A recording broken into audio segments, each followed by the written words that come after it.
जय जिनेन्द्र। मैं निधि वाधर सेमेस्टर 8 समयसार अनुशीलन की 31, 32 और 33 गाथाओं की समरी करने जा रही हूँ। ये गाथाओं में निश्चय स्तुति का स्वरूप बताने वाली गाथाएं हैं।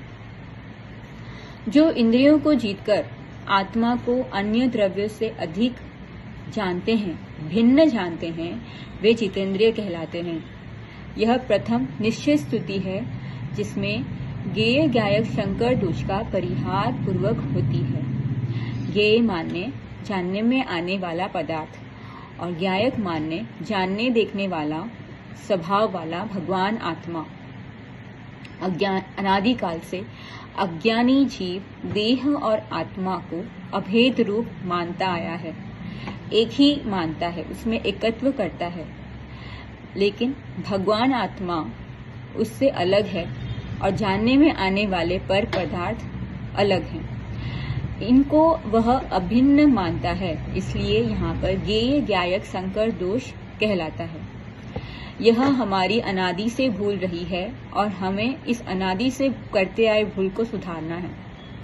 जो इंद्रियों को जीतकर अपने भगवान आत्मा को अन्य द्रव्य रूप गेयों से भिन्न जानते हैं, वे जितेंद्रिय जिन कहलाते हैं। यहाँ इंद्रिय शब्द का अर्थ द्रव्येंद्रिय, भावेंद्रिय और भावेंद्रिय के विषयभूत पदार्थ से लिया गया है।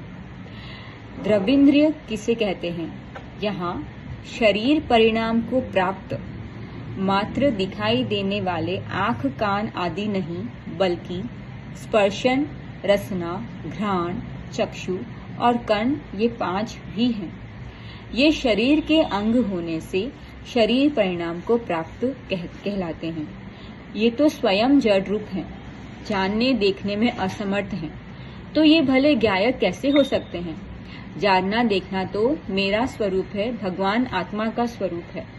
वह गायक भगवान इन सबसे भिन्न है, जिसे हम जहाँ पर हम भूल करते हैं, माने द्रव्येंद्रिय और गायक। द्रव्येंद्रिय को हमने यहाँ पर गायक मानकर हम मिस्टेक कर लेते हैं। गेय को हम गायक समझ लेते हैं। अब भावेंद्रिय यानी आत्मा के ज्ञान गुण की वह क्षयोक्षम दशा जो इंद्रियों के माध्यम से जानने देखने का काम करती है, उसे भावेंद्रिय कहते हैं। क्षयोक्षम ज्ञान मतिशुद्ध ज्ञान की पर्याय है। भावेंद्रिय ज्ञान की पर्याय है, जो कि वह मेरा स्वरूप नहीं है, क्योंकि क्षयोक्षम ज्ञान रूप भावेंद्रियां भी गेय रूप ही हैं, जड़ रूप हैं, क्योंकि उसमें भगवान आत्मा को देखने की ताकत नहीं है। वह पंचेंद्रियों के विषयभूत को जानने की ताकत धराता है। पंचेंद्रिय विषयों को भी वह खंड खंड रूप जानता है। वह ज्ञान कम ज्यादा या कभी कभी छूट भी जाता है। जो ज्ञान आत्मा की पर्यायों को न जानने में आवे, तो वह गेय रूप ही है। हम उस पर डिपेंड नहीं कर सकते, क्योंकि उससे हमारा भगवान आत्मा ख्याल में नहीं आता है। तो ये क्षयोक्षम है, वह जड़ रूप है, कर्म रूप है। और मेरा भगवान आत्मा गायक स्वरूप वह अखंड है, अभेद है। उससे क्योंकि उसमें जो गायक स्वरूप ज्ञान है, ज्ञान गुण है, वह कभी भी छूटता नहीं है। सिद्ध भगवान में जो ज्ञान गुण है, निगोद में भी जो ज्ञान गुण है, वही गुण मुझ में भी है, जो कभी कम ज्यादा या छूटता नहीं है। अब भावेंद्र के विषय, पंचेंद्रियों के विषयभूत जो पुद्गल गुण की जो 20 प्रकार की वर्गनाएं हैं, जिसमें स्पर्श, रस, गंध, वर्ण वगैरह पाए जाते हैं, जैसे भगवान की वाणी, ठंडी हवा, गरम रोटली वगैरह, इस तरह अलग अलग विषयों को अलग अलग इंद्रियां ग्रहण करती हैं, जिसे हम गायक समझ लेते हैं।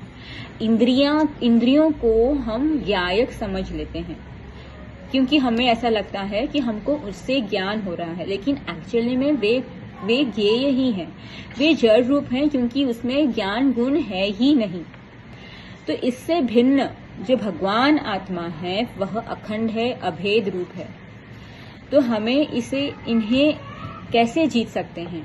द्रव्येंद्रिय, भावेंद्रिय और भावेंद्रिय के विषयों को जीतने के लिए हमें निर्मल भेद ज्ञान की प्रवीणता से प्राप्त अंतरंग में, हमारे अंतरंग में जो अति सूक्ष्म चैतन्य स्वभाव, जो चैतन्य शक्ति है, उसके द्वारा हम इंद्रियों को जीत सकते हैं।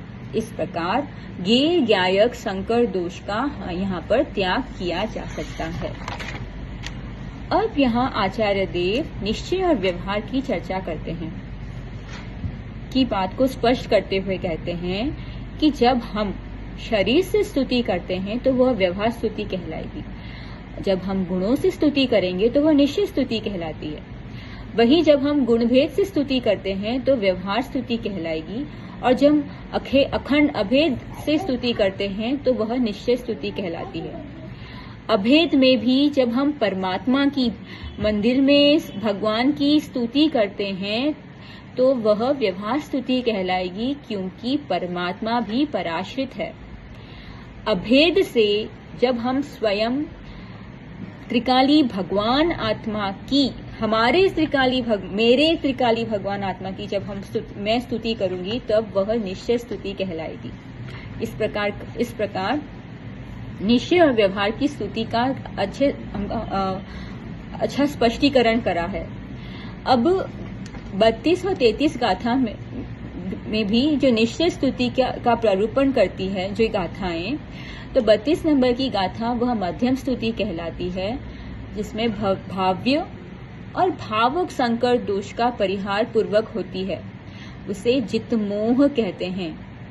भाव्य यानी भावों को जो प्राप्त कर रहा हो, जो भाव हमारे हो रहे हैं, हमारे जो भाव यानी यहाँ पर विकारी भाव, राग द्वेष परिणाम, जो एक क्षण पूर्ति है, एक क्षणवर्ती पर्याय है, और भावक जिसके कारण भाव मतलब भाव को कराने वाले जो कर्म है उसे यहाँ भावक कहा।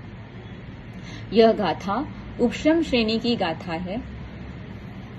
तो चारित्र मोहनीय कर्म के जो हुआ भावक और उसके निमित्त से हुए आत्मा में जो वर्तमान में जो भाव उत्पन्न हो रहे हैं वह कहलाएगा भाव्य।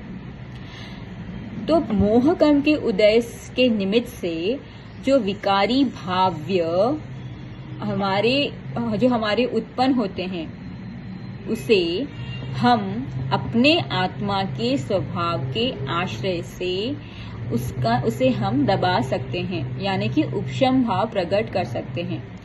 इस भाव्य भावक से भिन्न भगवान आत्मा भिन्न है। अपने स्वभाव के आश्रय से भाव्य भावक संकर दोष का हम त्याग कर सकते हैं, का त्याग होता है। इसको समझने से हमें क्या लाभ होता है? भाव्य और भावक, तो हमारे हृदय में करुणा और प्रभुता प्रकट होती है। हमारी जो दीन भावना है, जो किसी जीव को देखकर, उनके परिणाम को देखकर, एक क्षणवर्ती पर्याय को देखकर जो हमें उनके प्रति दीन भावना उत्पन्न होती है, राग द्वेष के जो परिणाम उत्पन्न होते हैं वह नहीं होंगे। क्यों? क्योंकि वो जो भाव है वह भावक के निमित्त से उत्पन्न हुई है, और उससे भिन्न भगवान आत्मा त्रिकाली जो शुद्ध है, अखंड है, अभेद है, वह उससे भिन्न है। तो इसको समझकर हमें उस व्यक्ति के प्रति कोई ऐसे भाव प्रकट नहीं होंगे, तो ऑटोमेटिकली कर्म वहां पर रुक जाते हैं, कर्म ढीले पड़ जाते हैं। कर्म जो कर्म को निमित्त पाकर जो हमें नए भाव आते हैं, अगर हम उसे सिर्फ ज्ञाता दृष्टा या भगवान आत्मा ही देखेंगे किसी अन्य जीव को, तो हमको उनको देखकर प्रभुत्व उत्पन्न होगी, हमें उनको देखकर कोई अलग सी ऐसी भावनाएं उत्पन्न नहीं होगी। तो इसको समझकर हमको यह लाभ होता है। और अब तीसरे प्रकार की जो स्तुति 33 नंबर की जो स्तुति है वह उत्कृष्ट निश्चय स्तुति की बात यहाँ पर करी गई है। यह भाव्य भावक के अभाव से होता है। जब जिसने मोह को जीत लिया हो, उपशम श्रेणी में मोह का दबाव हो गया था, लेकिन यहाँ पर जिसने मोह के कर्म को क्षीण कर दिया हो, जिसने खत्म कर दिया हो, जिससे सत्ता में पड़े हुए कर्म जिसके नष्ट हो गए हैं, ऐसे साधु को यहाँ पर शपथ श्रेणी वालों को क्षीण मोह जिन कहते हैं। जय जिनेंद्र।